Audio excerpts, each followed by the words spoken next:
This note changed everything. Just a torn piece of paper waiting on the kitchen table beside cold leftovers and a flickering Christmas tree. I thought I was coming home to family. Instead, I came home to silence and betrayal written in black ink. We used your $8,500 for the family cruise. Take care of Grandma. No sorry, no shame, just orders. Grandma looked up from her plate, her voice trembling but calm. We'll fix this. I didn't cry. I didn't yell. I just flattened the note with my hand and whispered to myself, they have no idea what's already coming. People think betrayal comes with shouting doors, slamming plates, breaking someone, storming off into the night. Mine came wrapped in silence under the soft buzz of Christmas lights. Grandma kept eating slow and careful, the metal fork scraping the plate like a metronome for everything I was trying not to feel. Her sweater smelled faintly of lavender and dust. She looked smaller than I remembered, like the air had thinned around her. I sat down across from her, the note still on the table between us. Did they at least call, I asked. She shook her head. Left yesterday morning, said the ship wouldn't wait. Her voice cracked on ship. It hit me then, the timeline. They'd taken my money days ago and never planned to tell me, not even a message. All those years of being the reliable one, the responsible one, the one who never said no because family came first. I was the savings account with a heartbeat. I looked around the kitchen, trying to find any trace of them. Half-empty wine glasses, a lipstick mark on a mug, a paper ornament I'd made when I was 12 still hanging lopsided on the tree. It wasn't just quiet, it was abandoned. Grandma cleared her throat. You shouldn't waste your anger on them, sweetheart. I'm not angry, I lied. Just surprised. But anger was already crawling up my throat, hot and sharp. She pushed a small envelope toward me. They told me not to worry about groceries. Said you'd handle it. Inside were receipts, gas stations, online, orders, restaurant tabs, all charged to her card. I stared at them until the numbers blurred. They used your pension, too. Her eyes darted away. Just for a while. Your mother said she'd put it back. I wanted to scream, but the sound wouldn't come. Instead, I folded the receipts, lined them up beside the note. Patterns, evidence, motive. My brain was already switching modes from hurt to analysis. Grandma must have sensed it. Don't do anything foolish. I won't. I said, though, the word foolish tasted wrong, because this time I wasn't the fool. That night, I couldn't sleep. The house creaked like it remembered too much. I kept replaying every moment I'd said yes when I should have said no, the tuition loan for Liam's kid, the emergency fund for Maya's car trouble, the bail money for Dad's gambling debt. Each memory clicked into place like a lock turning. At 2 a.m., I opened my laptop. My fingers hovered over the keyboard, heart pounding. If they'd used my money for their cruise, I wanted to know how deep the hole went. I started with Grandma's bank. The login still saved under family. Transactions blinked across the screen, withdrawals, transfers, payments to names I recognized, and some I didn't. Every click peeled back another layer of the lie. By dawn, the anger wasn't burning anymore. It was cold, focused. Next to me, Grandma stirred awake and whispered, "You're still up." I nodded, eyes fixed on the screen. "Go back to sleep, Grandma," I said softly. "We'll fix this our way." Morning light crawled across the kitchen tiles, turning the mess of papers on the table into a battlefield. Statements, receipts, withdrawals, all signed with the same careless handwriting my mother's. I should have felt broken. Instead, I felt awake, the kind of awake that burns through exhaustion. Grandma shuffled in her slippers, whispering against the floor. "You didn't sleep," she said. I shrugged. Didn't need to.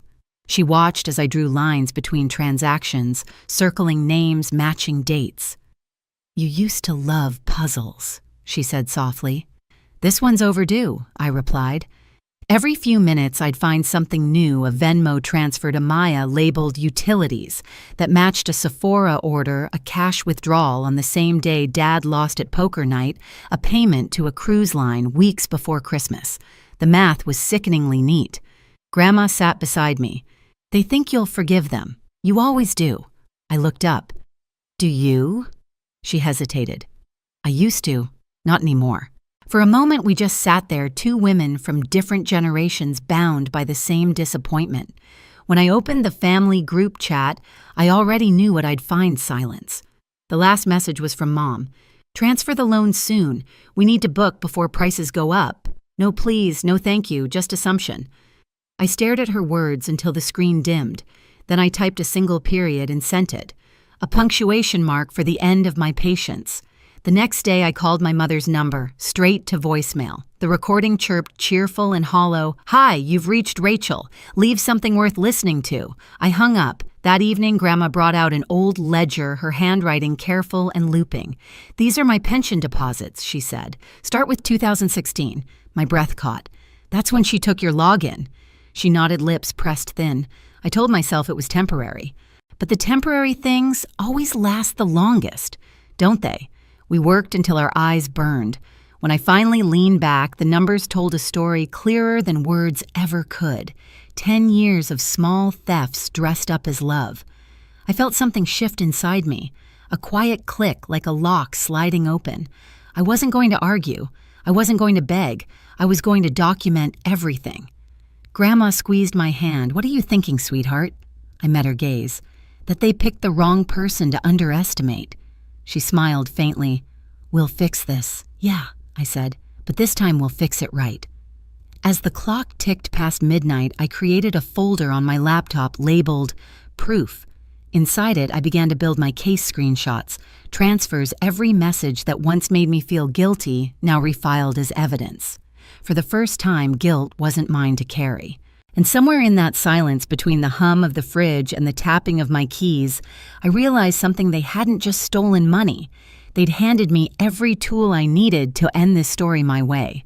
By the fourth day, the house didn't feel haunted anymore. It felt like a war room. The kitchen table was covered in rows of printed statements, each one held down by a mug or a spoon so the heater wouldn't blow them away. Grandma called it organized fury. Outside, snow had buried the mailbox. Inside, I buried the last trace of guilt. I'd spent the past 3 nights tracing every payment: cruise deposits, jewelry orders, a home improvement loan that went straight into Maya's checking account, every dollar of mine and half of Grandma's repurposed for their good time. That morning, I opened my laptop and dialed a number I never thought I would. Natalie Shaw, an attorney I'd driven for once during an Uber shift. She'd left a business card on my seat: Elder Financial Abuse Specialist. Back then, it was just a name.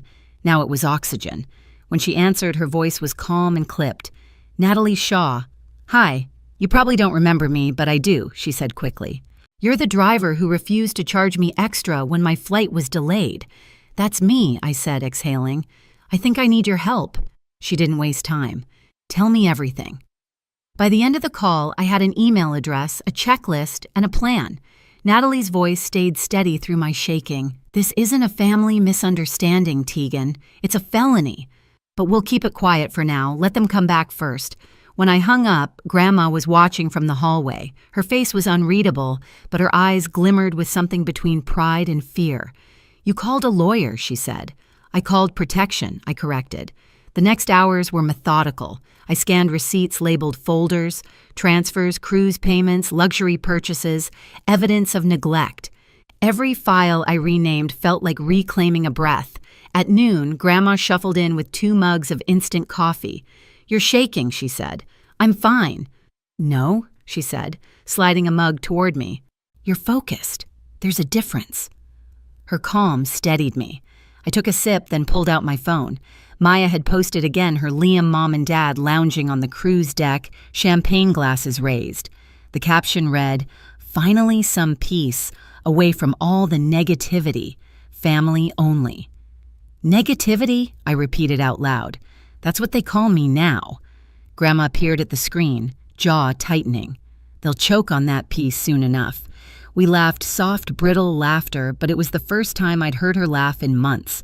That night, I backed up everything to an external drive and hid it inside the pocket of Grandma's old winter coat. If the house burned down, I'd still have proof. Natalie emailed me a simple phrase: "Control the narrative before they do." It became my mantra. I cleaned the house, not for them, but for me. took down the blinking lights, tossed the wilted poinsettias, packed away the ornaments. Each act of cleaning felt like erasing their fingerprints from my life. The night before their return, Grandma sat in her recliner, the TV playing some Hallmark rerun. "Do you think they'll even feel bad?" I asked. She didn't look away from the screen. "Guilt's a luxury, sweetheart. They spent theirs a long time ago." Outside, snow fell thicker, quiet, and merciless. I imagined them coming home, laughing loud, dragging their suitcases over the same floor they left covered in crumbs and lies. I pictured the moment they'd see me sitting there waiting. Before bed, I drafted an email titled, "Formal Report Elder Financial Abuse." I attached the documents, wrote the summary, then saved it as a draft. Not yet sent, but ready. That was my peace, knowing I could detonate it any time. As I turned off the light, Grandma's voice floated down the hallway. "Remember what I said that night?" she called. "Which part will fix this?" I smiled into the dark. "Yeah, tomorrow we start." The next morning, sunlight spilled across the living room, too bright, too clean.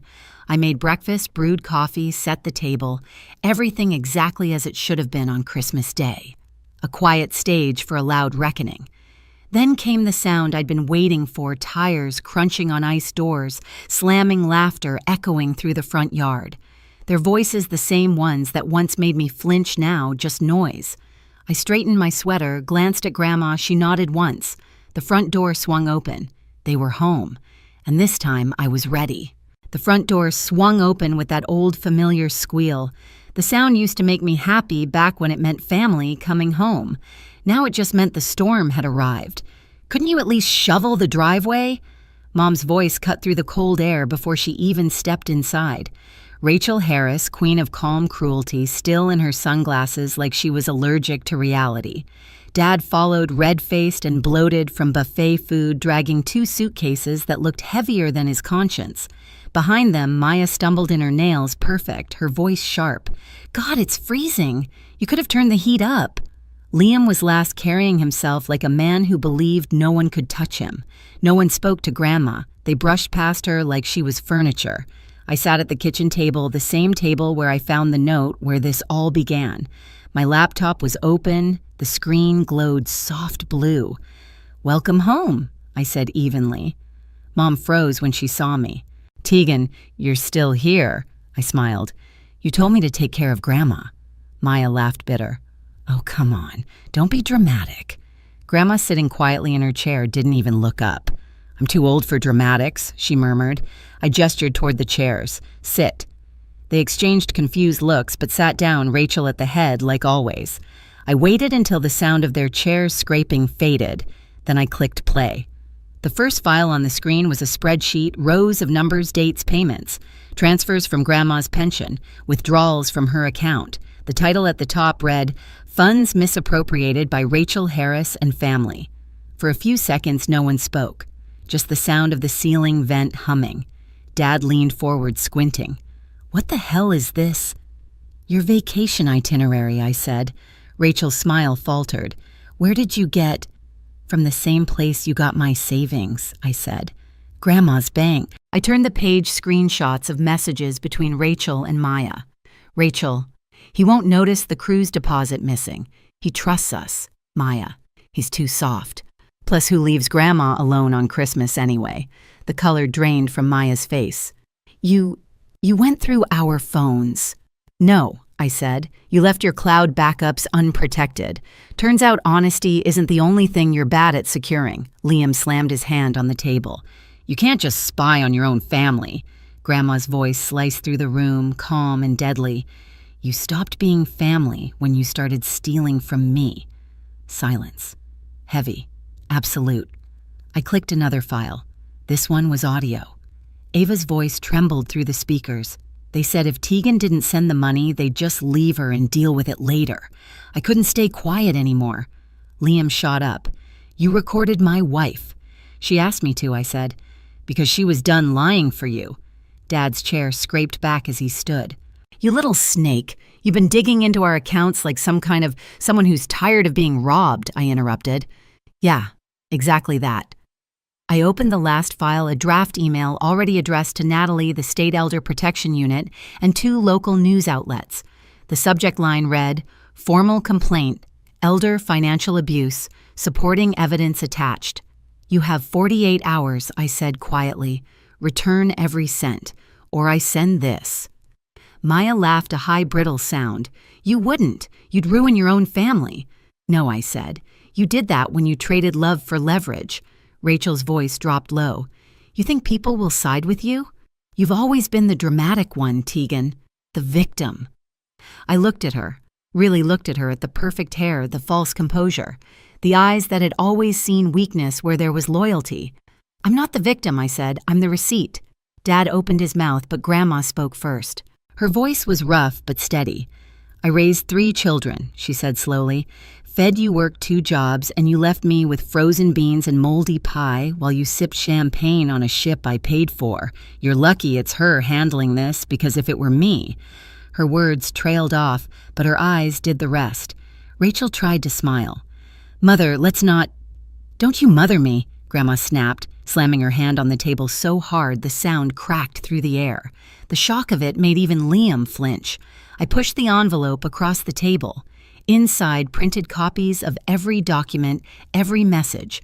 "1 copy for you," I said, "and 1 for my attorney." No one moved. Then Grandma stood up. Her legs shook, but her voice didn't. "Get out," she said. "You can come back when you've made things right." Rachel blinked, stunned. "Mom? You can't mean that." "I mean it," Grandma said. "And don't come crying when your names hit the papers. Maybe then you'll understand what family really costs." They hesitated. Liam cursed under his breath. Maya began to cry, but no one apologized. When the door finally shut behind them, the silence that filled the house wasn't empty anymore, it was earned. 4 days later, they called, then texted, then begged. "We didn't mean it like that. We'll pay you back. Please don't do this." I didn't respond. I just forwarded everything to Natalie. That evening, the lawyer called. "They made payments," she said. "Full restitution plus penalties." I thanked her and hung up. Grandma was in her chair knitting quietly. "Was it worth it?" she asked. I looked at the folder still open on my laptop, my life neatly categorized. "It was overdue," I said. She smiled faintly. "They thought you were the soft one." I smiled back. They were right until they mistook soft for weak. Outside snow began to fall again, covering the driveway they'd refused to shovel. And for the first time, it didn't look cold. It looked clean. It took less than a week for everything to unravel publicly. Rachel tried to spin the story online, called it a family misunderstanding, but screenshots spread faster than apologies. Maya's employer saw the headlines and quietly removed her from the team page. Liam's paycheck got garnished by court order, and his wife Ava finally moved out. But I didn't celebrate. I was too tired to. Justice doesn't feel like fireworks. It feels like the air after a storm, clean but heavy. When the settlement came through, I transferred every cent of Grandma's money into a joint account she controlled. Then I used my part $3,000 for my long-delayed dental surgery. Another $2,000 went toward a motorized lift chair and a part-time nurse for Grandma. The rest stayed untouched, labeled future. We moved into a small apartment downtown, 2 bedrooms, sunlight spilling through thin curtains, the kind of quiet that doesn't ache. Every morning she'd hum while watering her plants. Every night we'd eat dinner at the same old table, no yelling, no guilt. One evening she looked at me and said, "You fixed it." I shook my head. No, we did. And for the first time, the word we didn't feel heavy, it felt like home. Weeks later, I ran into a woman at the grocery store. She looked at me for a long moment before asking, "You're the one who stood up for your grandmother, right?" I nodded, unsure what to say. She smiled softly. "My mother went through the same thing. I wish someone had fought for her the way you did." Then she walked away, leaving me standing there between the soup cans and the fluorescent hum, realizing something simple. This story was never just ours. Back home, Grandma was watching the snow outside our window. "Peace looks good on you," she said, and maybe she was right. The quiet wasn't empty anymore, it was earned. I turned to the camera, steady and calm. If you've ever had to protect someone you love from your own family, you're not alone. Share your story. And subscribe because the truth deserves witnesses.